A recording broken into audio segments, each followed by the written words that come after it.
عن أبي هريرة رضي الله عنه أن رسول الله صلى الله عليه وسلم نهى عن صيام يومين يوم الفطر ويوم الأضحى আমার রাসূল পাক সাল্লাল্লাহু আলাইহি ওয়াসাল্লাম সাহাবী হযরত আবু হুরায়রা বলেন রাসূল পাক সাল্লাল্লাহু আলাইহি ওয়াসাল্লাম ঈদুল ফিতর প্লাস ঈদুল আযহা রোজা রাখতেন না।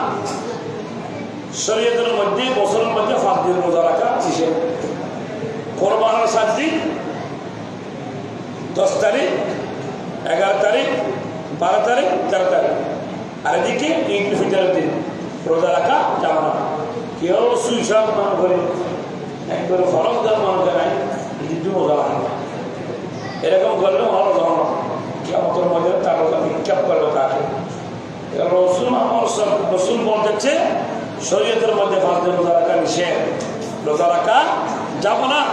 কোরবানির 4 দিন, 10 থেকে 13 তারিখ, ঈদের ফিতরের একদিন, এই 5 দিন রোজা রাখার জন্য না রাখার জন্য কি করছে নিষেধ করেছেন। আল্লাহ রাব্বুল আলামিন কোরআন হাদিস মোতাবেক নিজের জীবনকে গ্রহণ করে আল্লাহ রসুলকে রাজি করার আল্লাহ আমাদেরকে তৌফিক দান করেন, আমিন।